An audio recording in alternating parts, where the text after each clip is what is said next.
तर नमस्कार मित्रो, माझं नाव सौरभ आणि मी आपलं स्वागत करतो माझ्या यूट्यूब चॅनल योजनावाल्यावर। आणि लाडक्या बहीण योजनेचा 14वा हप्ता म्हणजे ऑगस्ट महिन्याचं जी किस्त आहे ती आता लवकरच महिलांना मिळणार आहे। त्यासाठी जे आहे महाराष्ट्र शासनाद्वारे एक GR सुद्धा प्रसिद्ध करण्यात आलेला आहे। तर आता आपण पूर्ण 14व्या हप्त्याची माहिती जाणून घेणार आहोत।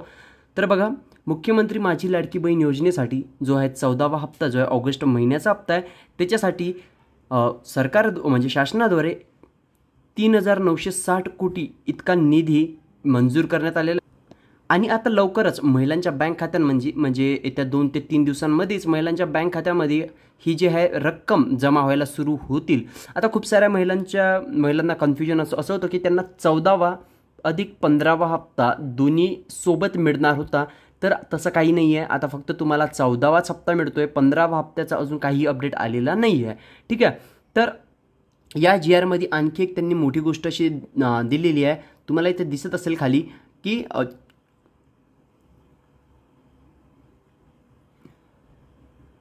विशेष सहाय्य विभागाच्या संजय गांधी निराधार अनुदान योजना, श्रावणबाळ सेवा राज्य निवृत्ती योजना या महिलांना मुख्यमंत्री माझी लाडकी बहीण योजना या योजनेद्वारे दुसऱ्यांदा आर्थिक अनुदान मिळणार नाही याबाबत महिला व बाल विकास विभागाने दक्षता घ्यावी। म्हणजे काय तर बघा, ज्यांना संजय गांधी निराधार योजनेचे पैसे मिळतात, श्रावणबाळ योजनेचे पैसे मिळतात, अशा महिलांना मुख्यमंत्री माझ्या लाडक्या बहीण योजनेचे सुद्धा पैसे मिळतील। म्हणजे त्यांना संजय गांधीचे पण मिळेल आणि लाडकी बहीण योजनेचे सुद्धा मिळेल, असं झालं नाही पाहिजे, याची स्पेशल दक्षता घ्यायला लावलेली आहे। म्हणजे आता फक्त तुम्हाला जे आहे ना संजय गांधी निराधार योजनेचा लाभ मिळत असेल, श्रावणबाळ योजनेचा लाभ मिळत असेल तर तुम्हाला फक्त त्यांचाच लाभ मिळणार, लाडक्या बहीण योजनेचे पैसे आता मात्र त्यांना मिळणार नाही।